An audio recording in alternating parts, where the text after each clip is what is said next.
Okay, so you're in the site, you log in, you have access to all these different video modules. Planning training for the jumping events with Coach Boo. Right, so we have module 1, how to assemble your training inventory. Of course, you need to have an inventory of drills and exercises that you're using. You're not making stuff every time you want to go to practice. And then the phases of training. I'm not going to go in and explain the phases of training. If you don't know what that is now, don't even think, just get this, because you probably haven't been coaching that long. Warm-up components, and then how to plan warm-ups. Can't just be making up random warm-ups. Every time you practice, you want to have a warm-up that is specific to the demands of that particular day. So for me, I have, especially once we get into like special prep, much more specific, jump specific, short and long sprint specific, curl specific warm-ups. He talks about that here. Run training components, with the different types of run training: speed work, speed endurance, acceleration work, top end speed, that kind of thing, tempo work, and how to put that together. Weight training, what your options are, how to put it together. Multi jumps, so you're basically your plyos, and multi throws, your med ball throws, how, where, and when to put it together. General training, your general calisthenics and your recovery type work, how, where to put it into your program, how to actually plan the sessions themselves, what the philosophy behind it is, planning the training. Then he goes into peaking and pre-meet training design. He talks about some different stuff like, do you want to have a neural day for pre-meet, a general day? You're going to throw some medicine balls, you're going to go do Olympic lifts. Talks about that. Frequently answered questions, how to deal with young athletes, things like that, and a bunch of resource materials. So, let's see here. I'm not trying to turn this into a big fancy marketing thing. I just want to show you how kick-ass this program is. Let's talk about assembling the run training program, because that's definitely an important factor. So let's take a look at that. Click on the button, video comes up, and we'll just go through and take a look at that. Assembling the run training program. Now we will take the running workouts we discussed and assemble them into a program organized by the phase of training. In the general phase of training, we have two primary goals. First, we want to introduce and train speed in a safe way. Jumpers are speed creatures and should train speed year-round. We will do this by introducing speed remediation workouts. More importantly, we will emphasize acceleration development. Acceleration development involves intense sprinting, but because the distances are so short, it's safe to use even in the earliest part of your training calendar. Secondly, we want to begin our endurance run training. Now, jump competitions do not have an endurance component, so we are not doing this endurance just for the sake of doing it, nor do we want to overdo it and destroy our chances of speed development. We're doing this endurance training with one long-term goal in mind. That goal is to make our jumpers fit enough to do the speed endurance work that they will need when they start to reach their potential. We will do this by introducing extensive tempo workouts. So, each week in this phase should contain, first, 2 acceleration development sessions, one employing sprints, the other employing resisted runs. For safety, do not use runs longer than 30 meters in this phase. It should include one speed remediation workout, and it should include one extensive tempo workout. While one is preferred, 2 sessions might be included if a jumper has significant sprinting duties.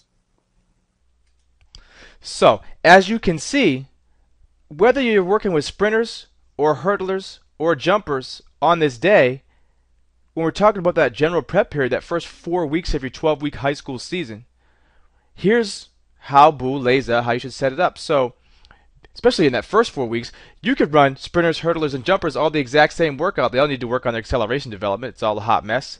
So, you might not have to split them up at all. You run the whole group. If this is week 1, 2, 3 of the season, I'm probably not even splitting them up. They don't need event-specific work. They need to specifically learn how to accelerate because they don't know how to push, and it makes me feel sad inside just to watch them. I'm sure you know what I mean. So you can break that up that way. What if you want to split them up? Right, on a day like this, we're talking about sprint session, just a straight sprint session. Maybe you want to have your short sprinters, or just all of your sprinters, do a regular acceleration development session. Your sprint hurdlers are going to do block work over one. Your jumpers are maybe doing some approach work off the runway, on the runway. I'm probably off the runway at this point of the season, but you can understand how to plug this into your overall training week. Now, if you have a hurdler who's a jumper, you know that whether they join the hurdle group or the jump group or do half and half, the qualities that they're training are appropriate. So tomorrow they don't have to try to do, if they went with the hurdle group today on Monday, they don't have to come back and try to do the jump workout on Tuesday. They've already developed those qualities, so you can just go right to your Tuesday workout. So for your long sprinters, that's going to be an intensive tempo workout. For your short sprinters, it might be an alactic speed endurance workout or an acceleration day if you're going shallower in the same pool. For your jumpers, it might be a short approach work or some sort of remedial drill day. Hurdlers could be, again, technical work, hurdle rhythm kind of stuff. All challenges the same energy system, so everyone stays on the same schedule. And I think that's the crucial thing to remember when you're doing these kind of things. All right, let's take a look at another video. What do we want to see here? Multi-jump. See, I'm not even trying to get cute and make it like some specific ploy or cherry picking the information. I'm going to throw into something that.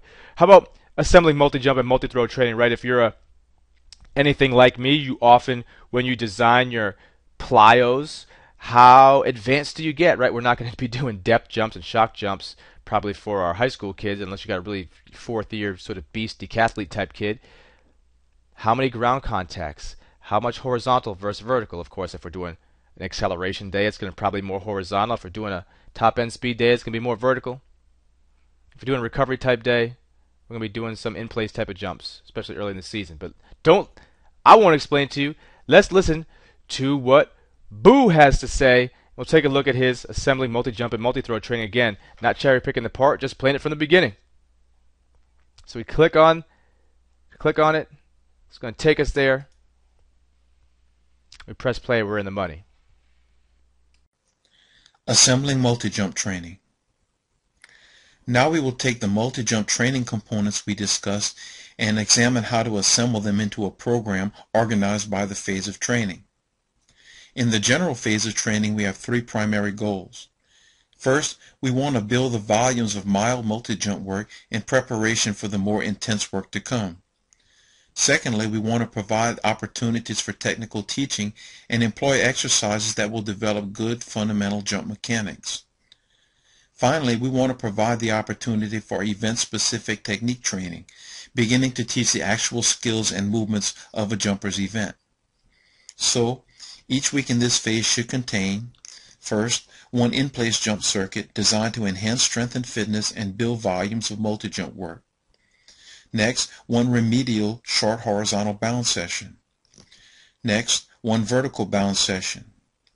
And finally, one or two technical sessions employing low-intensity drills and event-specific technique work. If you find it difficult to fit all this into your training week, you can rotate these elements as opportunity arises. Okay, so again, when we're talking about our multi-jumps, whether we're talking about sprinters, hurdlers, jumpers, kids who bounce between sprints, hurdles, and jumps, or sprints and jumps, and hurdles and sprints, it doesn't matter. When we're in our general phase, trying to develop a base of speed and power for our speed and power athletes, we can use these same circuits with our athletes. So whether they're in the same event groups, doing a combination of the two, you're in a good position. You're not going to overtrain them because it's Boo telling us what to do. And we're still trying to develop very similar qualities across event groups. So now you can, number one, from a programming standpoint, save yourself a whole bunch of time and energy because you don't have to go invent a bunch of different complete workouts for each event group. Kids that carry over between event groups are getting the right stuff. And you know you're not doing too much. And we're getting that commonalities, and it's compatible, and it's complementary, and we're in good shape. It's a really good position. So, before I get too deep into this, let me show you another one of the favorite parts of the program. Once you, in addition to having these videos here, which of course you can download and you can maximize the screen as you've seen, when you scroll down beneath each video in each section, Coach Schexnayder has agreed to answer all your training questions. So, for example, in this situation, right, talking about multi-jumps, multi-throws, Coach asked, Are you a fan of weighted vests? Boo gives his answers. People give compliments, right? People ask about, here's one here. Do you recommend to always do jump circuits on neural days? Yes. Here's an exception. So it's a very clear program, but if it's not clear, you can ask the question and find out what you should be doing in order to make it happen and get clear answers for your specific program or situation. So if you have kids that are doing multiple event groups, ask Boo, answer the question. Right, here we go again. We're in the weight training section, which is obviously a crucial section of the program. We all have questions about our weight training stuff, right? And so here coach asks about ballistic lifting and Boo gives an answer, right? Every time, right, we have people that come in and check to make sure these coaches, so you're not going to have to wait 2-3 weeks to get an answer. At most you might wait a day or two, because our coaches are always checking in, and we have people that check in to make sure they're checked in. So if you coach a bunch of different event groups, I cannot recommend this enough. Outside, of in a pure sprint standpoint, checking CST2, this is the program that I go to if I have a question or I'm not sure. I want to know what the appropriate volume for the day is. Even it could be for my 400 runners. Obviously, there's going to be nuances with the amount of lactic work required. But when we talk about these different elements of training, right? If you're talking about a technical session, well, a technical session for a jumper is going to be about their approach work or short approach jumps or full jumps. For a hurdler, it's going to be working out of blocks over hurdles. Right? For a sprinter, it's going to be top end speed or electric speed endurance, depending on what it is. Just use common sense and commonalities. And if you get confused, just ask Boo. He'll give you the answer. So hopefully I've given you a little insight into how this program works. I love it. I really do. When I first got my hands on it, when Boo sent it for approval, and I started putting it together, I just could not believe how much it saved my time and life. And again, once you get it, and it's available anyway, Boo's whole training inventory DVD has all these circuits and exercises. So when I talk about a multi-jump circuit, I'll show you the circuit and all the drills in it. So hopefully that answered your questions, gave you a little insight on how good this program is. As always, we have money back guarantee, so if you don't like it, you can return it, but nobody has done it yet. I can tell you that for sure. So good luck. Hope to see you inside and hope to get some good questions from you and see what Boo has to say. Thanks for watching, everybody.